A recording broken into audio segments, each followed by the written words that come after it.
Um,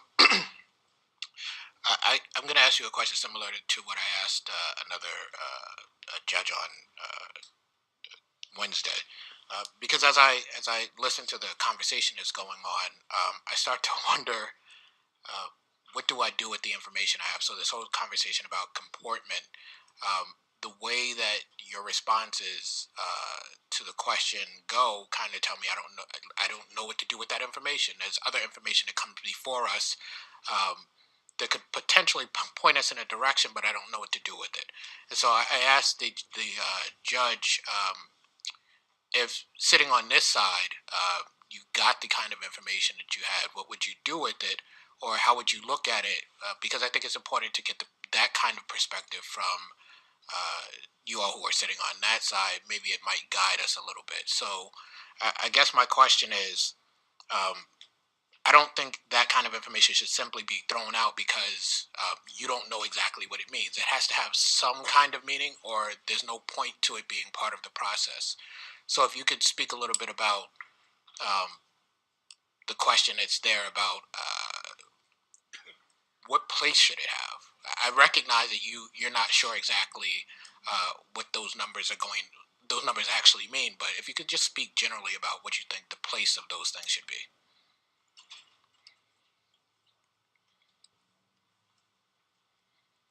If those evaluations serve no other purpose, at a bare minimum, they serve as an important snapshot and feedback to a judge that something is amiss.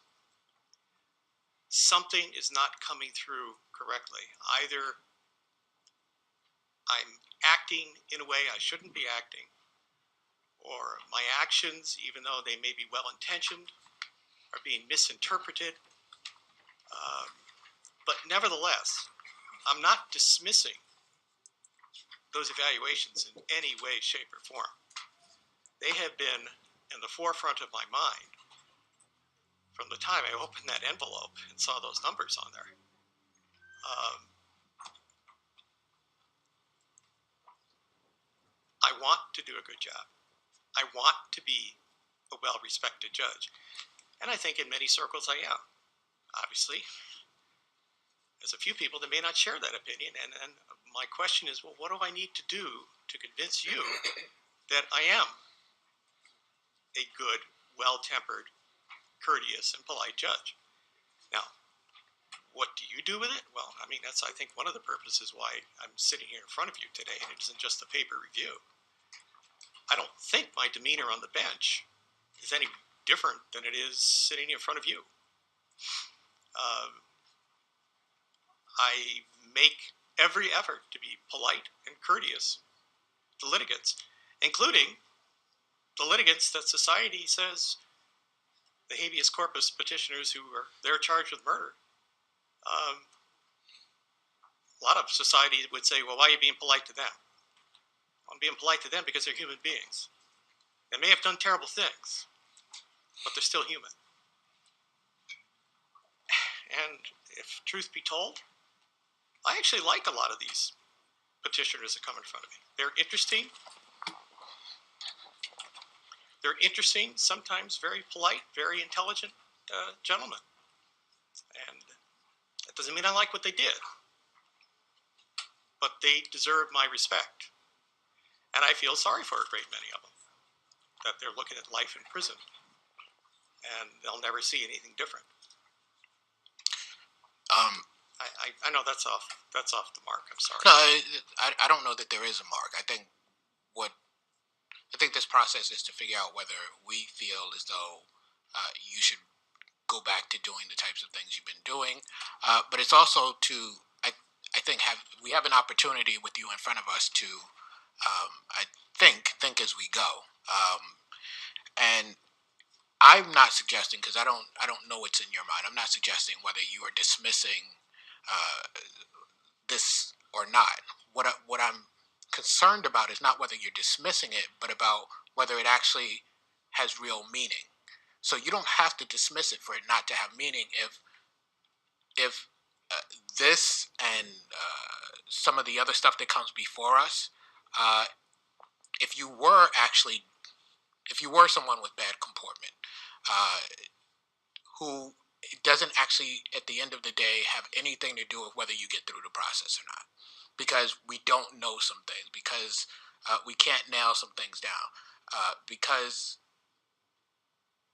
whatever the public that watches us says it feels like no matter what happens, whether it's comportment, whether it's a complaint, whatever it is, it feels like they can't do anything to help us, whether they intend to or not. It feels like people just wind up going through this process. So it's not just about you, although you're the one sitting in front of me. I'm trying to figure out, how do I do the best job I can here, because I have to tell you that, and this is not necessarily in your case, but I have to tell you that there are points at which, and I've been sitting on this committee since I've gotten here. This is my second time around as the vice chair of this committee. I've been on this committee for a while. There are points at which I feel like something's happening here, but I can't quite nail it down. And so my vote is a yes on a judge or a judge trial referee or whatever the case may be, but it's not a yes where I feel good about that yes. And so I'm asking these questions because I'm hoping that you all can give me some insight sitting on your side that's important. And that's also why your response to Representative Dubisky, um, while that's your opinion, I think it is important that if we're going to think about how to do these things, it can't be those are questions for you all to wrestle with, because you're in the courtroom and you understand those problems in a way that I don't understand, that some of the people who sit up here who are an attorney don't understand, because you're having the problem. And so I think it's important for the judges to be a part of the process. And I know if I put a bill out to change the way things happen, I'm going to get that feedback anyway. So, listen, my point is that I need help from those who are sitting on that side to figure out how to help the people who are sitting out in that audience and who are watching us and who are emailing us, telling us something is not working. And so I thank you for your response, but I just, it is the hardest thing that I do on a judiciary committee. We do controversial stuff. The hardest thing I do on a judiciary committee is sit through the hearings with the judges and the JTRs, because I don't know when I walk away and I vote that I voted sometimes for some of those individuals for any other reason than I couldn't quite hit it on the head to say no. I don't know what I'm not suggesting that you need to answer that, but that's the struggle we have here. Well, I can appreciate that, Senator. And as a judge,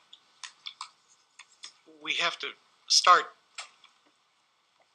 with our role is to resolve disputes.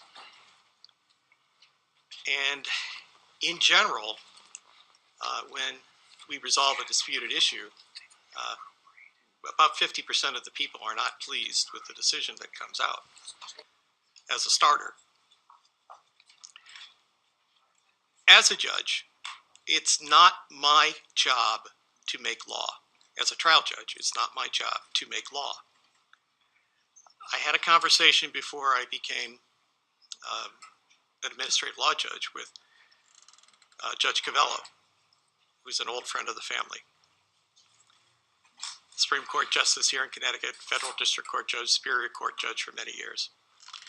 And his advice to me was, don't ever try to do justice. Find the facts, apply the law, and then pray that the result is just. And that's our job, I think, as trial judges. We listen to the evidence, we find the facts, and then we apply the law that the appellate court, the common law as the appellate and Supreme Courts have announced, and legislation as you members of this body have enacted. And that's my job. Sometimes it may not necessarily agree with what I really would like to do, but that's not my job to do what I want to do. It's to do what the law and the facts require. I don't know how to answer you any better than that, sir. No, and I appreciate that answer. And the only thing that I could say to that is I recognize your job, and I guess to some degree that I guess I have to agree with you. But I don't think a judge would be unconcerned with justice. And I don't think a judge, while I understand why they don't function in some ways in the same capacity as others, they haven't divorced themselves of their citizenship, and their concern as a citizen that this legislature is doing what it's supposed to do, that the judiciary is doing what it's supposed to do. So I've had that kind of response in the past, and I get it. But there's still a responsibility of citizenship. And so I'm not asking judges to make law, but I am asking them to be concerned about the fact that we have enough people in our society who don't feel as though they're getting justice, which is important to me, and I think is important to you, whether it's your job or not, who don't feel like they're getting justice in our courts, and to be part of the process in ways that they maybe have not been. And that doesn't mean you make law from the bench. It doesn't mean any of that. It means that if someone is asking a question, a legislator who's earnestly asking a question, saying, listen, I take the input from the citizens, the general citizens. I take the input from other legislators, people who've had experience in the court, and I take the input from those who sit on the bench and understand what it is to be sitting on the bench. That when that opportunity happens, that's not making law. That's giving vital input. And oftentimes when I ask that question, I don't get very much. So again, I do appreciate your comments and your responses to me, but I think that's important if we're going to dispense justice in this society.